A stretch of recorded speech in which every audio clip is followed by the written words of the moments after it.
Hi everyone, it's Kieran and Mike from 81 Vintage, and today we are back at Cheshire Showground. We are at the Antiques Market. This is actually the market we're going to be doing in a couple of months, so we're here to have a spy, check on the prices and see what we can find. Let's go along and see what we can get.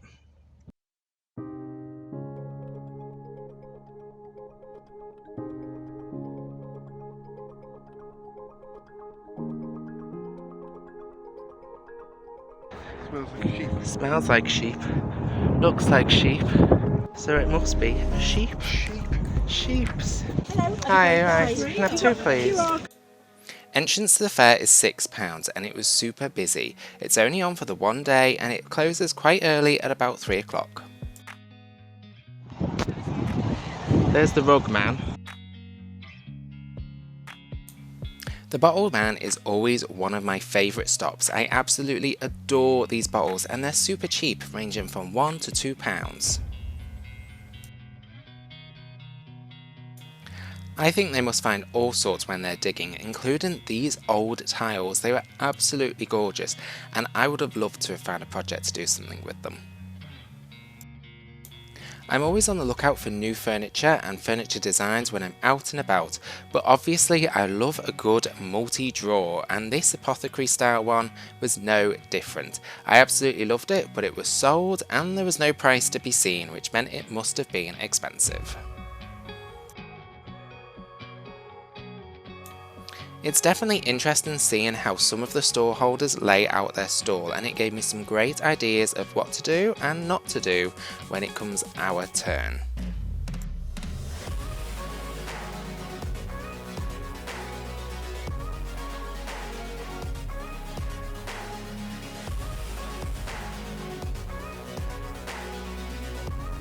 Someone had had a good day and found all that vintage enamel. And we found this vintage bucket, but it was £28 just for this one item.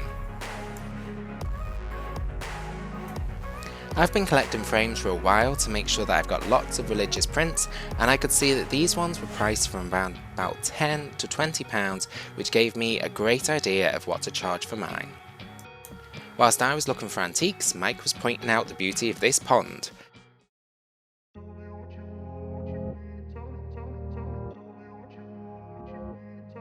We did spot these vintage apothecary drawers, which were £20 each.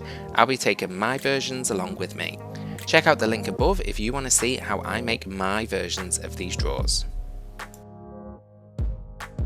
This place is also dog friendly, except my two tiny dogs would probably kick up a huge fuss being in a place with this many people around.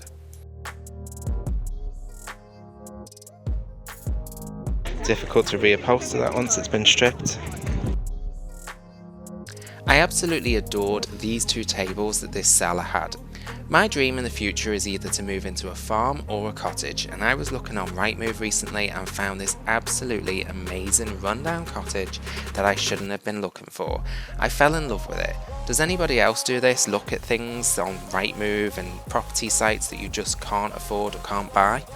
Well, in the end this sold the same week I found it after being on the market for 18 months. But maybe one day I'll find something similar. It's got an old OXO light.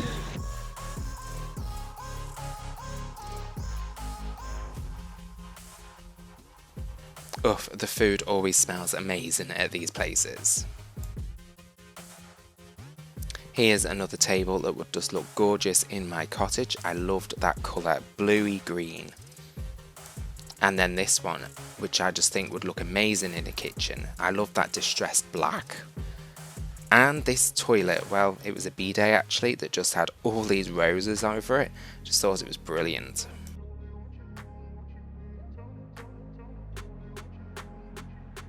Oh, there's another one with the jars that I want.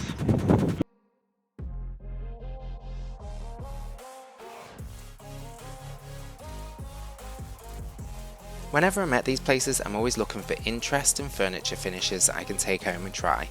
In the olden days, they used to repaint simple fine furniture to look like more expensive wood, just like this. This is actually a paint finish. They tried to make it look like mahogany.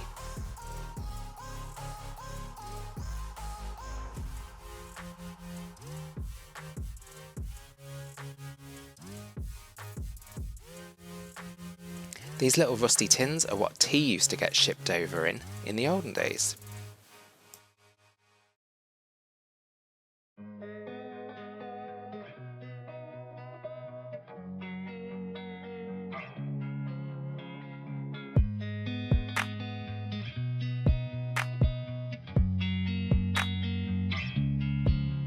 This was the only anatomy figure we saw there on the day. I've got a great hack for turning toys into this type of thing. I'll include a link up below. And that was the end of the day. Time to head home and show you what I got. And we're back. I'm going to give you a little haul, show you what I bought. I'm also going to give you a little update as to where we've been, and I'm going to finally announce those competition winners from that video that I did way back when in January. So I went to this market. I've been waiting for it for months because I wanted to go and pick up a couple of specific things and have a look at the vintage rugs. Now the rug man was there as per usual, but when I got there wasn't a rug that I liked. I've seen lots of great rugs on Instagram, but when I was there just wasn't anything that floated my boat, and I was really upset because I've been waiting for so long. So I think I'm looking for a modern alternative now to finish off the living room. The other thing that I went specifically looking for was these pots that I picked up. These are vintage preserve jars. They don't have any of the antique labels on them, but I saw them on the Deval Kitchens series, For the Love of Kitchens, which is like my all-time favourite new series, and I've been watching it over and over. It's really relaxing, and if you haven't seen it, I highly recommend it. But they use them to put knives and things like that in. We had some more modern ones, and I thought these vintage ones were great. They were £4 and I picked up 4, and then I picked up this little extra crock that I didn't really know what I was going to do with, but in the end I used it for the little teaspoons. So I'm really pleased with them, and I think that they finish off that section of the kitchen really, really nicely. The next thing that I picked up were these, which are super sweet porcelain jars. Now, way back in the Victorian times, this would have been what you received your toothpaste in. So toothpaste would have been a real premium product back then, and you would have received it in something like this. And this was their form of packaging, and I wish I could afford to put Fernie paint in packaging like this because it's absolutely beautiful. These were just £1 per piece, so the lid and the base were separate. They are they've been dug up. In the olden days, people just used to throw them away, and they didn't have you know, recycling centres and things like that. So they would literally dig a hole either in their ground, or they would have a communal landfill, and they would literally throw this away. And so now people go, they hunt them and they dig them up, and I absolutely love them. This one is my favourite. It has all sorts of great crazing on it from where it's been underground for 100 years, and I love all of the age and wear on them. So I picked up 6 of them. I don't know what I'm going to do with them. I just like them. At the moment they're at the bottom of the stairs, and they were £2 for the whole pot. I found quite a few that would sort of fit together, that were of a similar sort of colour and had similar sort of wear, and I really, really like how these came out. Funnily enough, when I was a kid, there was a bloke who used to sell old jars that I was fascinated with, and he actually offered show me how to do it, where to find these things, and I refused. I would give anything to do that now, but I refused, and I'll never know.